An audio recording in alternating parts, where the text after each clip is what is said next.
হে WhatsApp guys, কেমন আছো সবাই? আশা করি সবাই খুব ভালোই আছো। তো আজকে আমি যে মুভিটা এক্সপ্লেন করতে চলেছি তার নাম হচ্ছে মুঞ্জিয়া। এই মুভিটি একটি ইন্ডিয়ান মাইথোলজির উপর বেস করে বানানো হয়েছে, যেখানে আমাদের মুঞ্জিয়া নামের একটা রাক্ষসের কথা বলা হয়েছে। এই রাক্ষসটা তাদেরকেই বলা হতো যারা পৈতে হওয়ার 10 দিনের মধ্যে মারা যেত আর একটা রাক্ষসে পরিণত হতো। তো চলো আর বেশি কথা না বলে ভিডিওটা শুরু করা যাক। তো মুভিটা শুরু হয় 1952 সালে, যেখানে আমরা মহারাষ্ট্রের একটা ছোট্ট গ্রামে একটা ফ্যামিলিকে দেখি। এই ফ্যামিলিতে গটিয়া নামের একটা ছেলে ছিল, যে একটা মেয়েকে খুব ভালোবাসতো। মেয়েটার নাম ছিল মুন্নি। মুন্নি গটিয়ার থেকে 7 বছরের বড় ছিল। এবার একদিন যখন গটিয়া জানতে পারে যে মুন্নির বিয়ে অন্য কারোর সাথে ঠিক হয়ে গেছে, তখন সে প্রচন্ড রেগে যায়। আর এতটাই রেগে যায় যে মুন্নির উডবি হাজবেন্ডকে বিষ খাইয়ে মারার চেষ্টা করে। এবার এইসব কথা যখন গটিয়ার ফ্যামিলি জানতে পারে, তখন তার মা তাকে লাঠি দিয়ে খুব মার মারে। গটিয়া এমন একটা ছেলে ছিল যে তার মায়ের লাঠির মার ছাড়া আর কাউকেই ভয় পেত না। গটিয়ার মা বুঝে গেছিল যে সে তার কোনো কথা শুনবে না, তাই সে গটিয়াকে পৈতে দিয়ে দেয়। পৈতে দেওয়ার সাথে সাথে গটিয়া এটাও দেখে যে মুন্নির বিয়ে হয়ে গেছে। এবার এইসব দেখে সে আরও রেগে যায়, আর রাতে সে তার বোনকে নিয়ে চাটুকবাড়ি নামের একটা জায়গায় যায়। আসলে চাটুকবাড়ি একটা আইল্যান্ড ছিল, যেটা চারিদিক দিয়ে গাছে ঘেরা ছিল। এখানকার লোকেরা এই জায়গাটাকে শ্রাপিত বলে মনে করত, যার জন্য এখানে কেউ আসতো না। এবার গটিয়া যখন তার বোনকে নিয়ে এখানে আসে, তখন সেখানে একটা গাছের সামনে রিচুয়াল করতে লাগে, মানে কালা জাদু টাইপস। এরপর আমরা জানতে পারি গটিয়া তার বোনকে এখানে এই জন্য নিয়ে এসেছিল যাতে সে তার বোনের বলি দিতে পারে। আসলে গটিয়া একটা কালা জাদুর বই পেয়েছিল, যেখানে লেখা ছিল যে সে যদি এখানে নরবলি দেয় তাহলে তার সব ইচ্ছা পূরণ হয়ে যাবে। আর গটিয়ার একটাই ইচ্ছে ছিল যে সে মুন্নিকে বিয়ে করবে। মুন্নিকে বিয়ে করার জন্য সে সব কাজ করতে রাজি ছিল, এমনকি নিজের বোনের বলি দিতেও। এবার গটিয়া যখন তার বোনকে মারতে লাগে, তখন তার বোন তাকে আটকানোর চেষ্টা করে আর বলে যে দাদা, তুই এটা কি করছিস? আমি তোর নিজের বোন। গটিয়া বলে আমি মুন্নিকে পাওয়ার জন্য সবকিছু করতে পারি। এবার গটিয়া যখন অলমোস্ট তার বোনকে মারতে যাচ্ছিল, তখন তার বোন তাকে একটা ধাক্কা দিয়ে দেয়, যার জন্য গটিয়ার মাথা একটা গাছে গিয়ে লাগে আর তার মাথা ওখানেই ফেটে যায়, যার জন্য তার মাথা থেকে অনেক রক্ত বেরোতে লাগে, যার কারণে সে এখানেই মারা যায়। এরপর তার বোন তার ফ্যামিলিকে নিয়ে এখানে আসে। গটিয়ার মা এইসব থেকে অনেক দুঃখ পায়। এরপর তারা গটিয়ার শেষ কার্য সম্পন্ন করে আর তার অস্থি গাছের নিচেই পুঁতে দেয়, কারণ গটিয়া ব্রাহ্মণ ছিল আর তার পৈতের 10 দিনের মাথায় সে মারা গেছিল। তাই নিয়ম অনুযায়ী যারা এইভাবে মারা যায় তারা মুঞ্জিয়া নামের একটা রাক্ষসে পরিণত হয়। তাই তারা তার অস্থি গাছের নিচে পুঁতে রেখেছিল, যাতে তার আত্মা এখান থেকে না বেরাতে পারে। এরপর সিন প্রেজেন্টে আসে, যেখানে আমরা বিট্টু নামের একটা ছেলেকে দেখি, যে তার ফ্যামিলির সাথে থাকতো। তার ফ্যামিলিতে তার মা ছিল, যে একটা সেলুন চালাতো, আর তার দিদা, যে তার জন্য ভালো ভালো খাবার বানাতো। এবার একদিন বিট্টু তার মাকে কলেজের ইমেল দেখায়, যেখানে তার অন্য একটা কলেজ থেকে ইনভিটেশন এসেছিল, যেটা অনেক দূরে ছিল। কিন্তু বিট্টুর মা তাকে দূরে পড়ার জন্য যেতে দিচ্ছিল না। এরপর সে তার দিদার কাছে যায় আর তাকে বলে যে আমি বাইরে গিয়ে পড়তে চাই। তার দিদা বলে যে তাকে চিন্তা করার কোনো দরকার নেই, সেই ব্যাপারে তার মায়ের সাথে কথা বলবে। এবার বিট্টু যখন বাইরে যায়, তখন সেখানে তার ছোটবেলার বন্ধু বেলা আসে, যাকে মনে মনে বিট্টু খুব লাইক করত। কিন্তু বেলা এখানে একা ছিল না, সে তার বয়ফ্রেন্ডকে নিয়ে এখানে এসেছিল। এদের দুজনকে একসাথে থেকে বিট্টুর খুব জেলাসি হচ্ছিল, কিন্তু সে এটা বেলাকে বুঝতে দিচ্ছিল না। ঠিক তখনই বিট্টু তার বাবার কিছু ভিশন দেখতে পায়, যে অনেক বছর আগেই মারা গেছিল। এরপর বিট্টু তার বন্ধুর কাছে যায়, যে একটা ভিডিওগ্রাফার ছিল। এখানে বিট্টুর কাজিন তাকে ফোন করে আর তাকে বিয়ের জন্য ইনভাইট করে, আর বলে যে সে যেন তার দিদা আর তার মাকে নিয়ে এখানে চলে আসে। পরের দিন তারা বাসে করে সেখানে যাওয়ার জন্য বেরিয়ে পড়ে। এরপর যখন তারা সেখানে পৌঁছায়, তখন বিট্টুর কাকা তাদের ওপর খুব রেগে যায়, কারণ সে এটা মনে করত যে বিট্টুর মায়ের জন্য তার ভাইকে মরতে হয়েছে। বিট্টুর কাকা তার মাকে বলে যে সে ওই আইল্যান্ডটাকে বিক্রি করতে চায়, কিন্তু তার মা তাকে বলে যে ওই আইল্যান্ডটা শ্রাপিত আইল্যান্ড, তাই সে কোনো মতে ওই আইল্যান্ডটাকে বিক্রি করবে না। বিট্টুর কাকা বলে যে লাস্ট টাইম যখন তার ভাই ওখানে গেছিল, তখন সে মারা গেছিল, তাই সে চায় না যে তার ফ্যামিলি মেম্বাররা সেই আইল্যান্ডে গিয়ে মরুক। এবার বিট্টু যখন এইসব কথা শুনে, তখন সে অবাক হয়ে যায় আর তার মাকে জিজ্ঞেস করে যে কাকা এইসব কি বলছে। আসলে বিট্টু জানতোই না যে তার বাবার মৃত্যু কি করে হয়েছিল। বিট্টুর কাকা বলে যে তোর বাবা ওই শ্রাপিত আইল্যান্ডে চলে গেছিল, তাই ওর মৃত্যু হয়েছে। এবার এইসব কথা শুনে বিট্টু অবাক হয়ে যায় আর ওই শ্রাপিত আইল্যান্ডে যাওয়ার জন্য বেরিয়ে পড়ে। এবার বিট্টু যখন এখানে আসে, তখন সে গাছের ওপর মুঞ্জিয়াকে দেখতে পায়, যে তার উপর অ্যাটাক করে তাকে বন্দি বানিয়ে নেয়। এবার তার ফ্যামিলি যখন বিট্টুকে খুঁজতে লাগে, তখন তারা তাকে কোথাও দেখতে পায় না। এই সব দেখে বিট্টুর দিদা বুঝে গেছিল যে নিশ্চয়ই মুঞ্জিয়া বিট্টুকে বন্দি বানিয়ে রেখেছে। এরপর সে একটা পুরনো সিন্দুক দিয়ে তার মায়ের লাঠি বার করে আর সেই আইল্যান্ডে এসে মুঞ্জিয়াকে বলে যে সেই যেন তার নাতিকে ছেড়ে দেয়।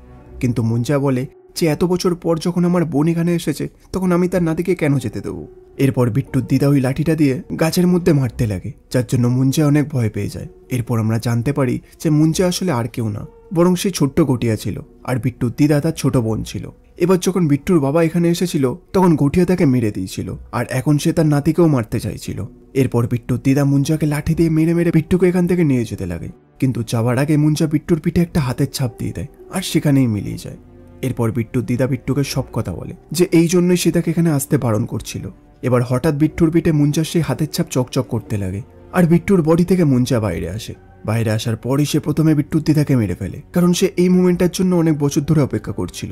বিট্টু এইসব দেখে এখানে অজ্ঞান হয়ে যায়। এরপর যখন তার জ্ঞান আসে তখন তার কাজিন তাকে বলে যে আমাদের দিদা মারা গেছে। এরপর তারা সবাই মিলে দিদার শেষ কাজ সম্পন্ন করে। এরপর বিট্টুর কাকা বিট্টুর মাকে উল্টোপাল্টা বলে যে তোমার ছেলের জন্য আজকে আমার মাকে মরতে হলো। এবার বিট্টুর কাকা তাকে এতটাই অপমান করে যে তারা এখান থেকে চলে যায়। যাওয়ার পথে বাসে মুঞ্জার হাতের ছাপ আবার চকচক করে, যেখানে বিট্টু মুঞ্জাকে দেখতে পায় যে তাকে হন্ট করার চেষ্টা করছিল। রাতে যখন সে ঘুমাচ্ছিল তখনও মুঞ্জা তাকে খুব জ্বালাতন করে, যার কারণে তার ঠিকঠাক ঘুমও হয় না। মুঞ্জা তাকে বলে যে তাদের মধ্যে রক্তের সম্পর্ক আছে, তাই তারাই তাকে দেখতে পাবে যাদের মধ্যে তাদের রক্তের সম্পর্ক আছে।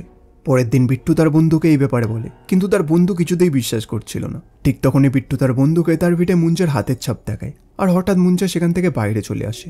বিট্টুর বন্ধু মুঞ্জাকে তো দেখতে পাচ্ছিল না, কিন্তু সে তাকে ফিল করতে পারছিল। তাই সে বুঝে যায় যে বিট্টু একদম সত্যি কথা বলছে। মুঞ্জা এখানে একটাই কথা বলছিল যে সে মুন্নিকে বিয়ে করতে চায়। তাই বিট্টু ভাবতে লাগে যে সবার আগে তাকে মুন্নিকে খুঁজতে হবে। এই জন্য সে তার কাজিনকে কল করে আর তাকে বলে যে সে যেন কোনোভাবে মুন্নির ব্যাপারে খোঁজখবর লাগায়। তার কাজিন তাকে বলে যে দিদার অনেক পুরনো ফটো এখানে পড়ে আছে, সেখান থেকে এসে ঠিক মুন্নিকে খুঁজে বার করবে। এবার কিছুক্ষণ পর বিট্টুর কাজিন তাকে মুন্নির ফটো পাঠায়, যেটা দেখে বিট্টু আর তার বন্ধু একদম অবাক হয়ে যায়, কারণ মুন্নির ফেস পুরো বেলার সাথে ম্যাচ করছিল। মানে বেলার যে দিদা ছিল সেই আসলে মুন্নি ছিল, যাকে মুঞ্জা ছোটবেলায় বিয়ে করতে চাইছিল। এবার বিট্টু মুঞ্জাকে বেলার ঘরে নিয়ে যায় আর মুন্নিকে তার সামনে ইন্ট্রোডিউস করায়, কিন্তু মুঞ্জা দেখে যে মুন্নি অনেক বুড়ি হয়ে গেছে, তাই সে তার কোনো কাজে আসবে না। ঠিক তখনই সে মুন্নির নাতি বেলাকে দেখে, যাকে দেখার পর সে তার উপর ক্রাশ খেয়ে যায় আর তাকে বিয়ে করার কথা বলে, যেটা শুনে বিট্টু অবাক হয়ে যায় আর ভাবতে লাগে যে তার ক্রাশকে এখন মুঞ্জা বিয়ে করতে চাইছে। এরপর তারা মুঞ্জার থেকে মুক্তি পাওয়ার জন্য একটা প্রিস্টের কাছে যায়, যার নাম ছিল প্রভাকার। প্রভাকার তাদের কথা শুনে বলে যে ওটা নিশ্চয়ই মুঞ্জা হবে, কারণ সে তার পৈতের 10 দিনের মধ্যেই মারা গেছে। প্রভাকার তাদেরকে বলে যে মুঞ্জাকে শেষ করার একটাই উপায় আছে, আর সেটা হলো প্রথমে তোমাদের মুঞ্জার আত্মাকে একটা ছাগলের বডিতে প্রবেশ করাতে হবে, যার জন্য তোমাকে নিজের রক্ত দিয়ে ছাগলের মাথায় একটা সাইন বানাতে হবে। এবার যখন মুঞ্জা ওই ছাগলের শরীরে ঢুকবে তখন তুমি ছাগলটাকে মেরে দেবে, যার জন্য মুঞ্জা ওখানে মরে যাবে। এরপর বিট্টু তার বন্ধুর সাথে বেলার কাছে যায় আর তাকে বলে যে আমাদের গ্রামে জুম্বার কোনো অ্যাওয়ারনেস নেই, তাই আমরা ওখানে ক্যাম্পিং করব যাতে লোকরা অ্যাওয়ার হতে পারে। বেলা বিট্টুর কথায় রাজি হয়ে যায় আর তারা তার গ্রামে চলে আসে। বিট্টু এইসব কথা বেলাকে বলতে চাইছিল না, তাই সে তাকে একটা বাহানা দিয়ে এখানে এনেছিল। বেলাকে এখানে তারা এই জন্য নিয়ে এসেছিল যাতে তারা মুঞ্জাকে এখানে মারতে পারে। কিছুক্ষণ পর এখানে বেলার বয়ফ্রেন্ড চলে আসে, কিন্তু মুঞ্জা যখন বেলার বয়ফ্রেন্ডকে তার সামনে আসতে দেখে তখন সে প্রচণ্ড রেগে যায় আর তার ওপর অ্যাটাক করে তার টেস্টিকালসই কেটে নেয়। এরপর তারা মুঞ্জাকে বিয়ে দেবে বলে একটা ছাগল চুরি করে আর সেটাকে আইল্যান্ডে নিয়ে গিয়ে রিচুয়াল করতে লাগে। বিট্টু তার রক্ত দিয়ে ছাগলটার মাথায় ওই সাইনটা বানিয়ে দেয়, যার জন্য মুঞ্জার আত্মা এখন ছাগলটার মধ্যে চলে আসে। বিট্টু এখানে চালাকি করে বেলাকে বিয়ার খাইয়ে নিয়ে এসেছিল, যার জন্য সে নিজের সেন্সে ছিল না। এবার মুঞ্জা যখন ছাগলের মধ্যে চলে যায় তখন তারা ছাগলটাকে মারার চেষ্টা করে, কিন্তু বেলা এসে ছাগলটাকে বাঁচিয়ে নেয়, কারণ সে তার নিজের সেন্সে ছিল না আর সে এটাও জানতো না যে তারা এখানে ছাগলটার বলি দিতে এসেছে। এবার মুঞ্জা যখন এইসব দেখে তখন সে বেলার মধ্যে ঢুকে যায়, যার জন্য বেলার আত্মা ছাগলের মধ্যে চলে আসে। এবার এইসব দেখে বিট্টু প্রভাকারকে কল করে আর বলে যে তারা এখন কি করবে। প্রভাকার বলে যে যা কিছুই হয়ে যাক না কেন তারা যেন ছাগলটাকে সামলে রাখে, যদি ছাগলটার কিছু হয় তাহলে বেলাও মরে যাবে। এবার যখন তারা ছাগলটাকে নিয়ে সেখান থেকে আসছিল তখন বিট্টুর কাকা ছাগলটাকে তাদের কাছ থেকে নিয়ে নেয়, কারণ সেটা তাদেরই ছাগল ছিল যেটা বিট্টু চুরি করেছিল। এরপর বিট্টু তার মায়ের কাছে যায় আর তাকে সব কথা বলে আর বলে যে তুমি ওই কাকার থেকে ছাগলটাকে নিয়ে আসো, কারণ আমাদের কোনোভাবে ওই রিচুয়ালটা কমপ্লিট করতেই হবে। অন্যদিকে বেলা এখানে সবাইকে ভয় দেখাতে লাগে, কিন্তু তখন এখানে প্রভাকার চলে আসে আর বেলাকে সামলে নেয়। এবার বিট্টুর মা যখন ছাগলটা নেবার জন্য তার কাকার কাছে যায় তখন তার কাকা তাকে বলে যে তারা ওই ছাগলটাকে মেরে খেয়ে নিয়েছে। এবার এইসব শুনে বিট্টু প্রচণ্ড ভয় পেয়ে যায়, কিন্তু প্রভাকার বলে যদি এমনটা হয়েই থাকে তাহলে বেলার আত্মা এখন তোমার পেটে রয়েছে।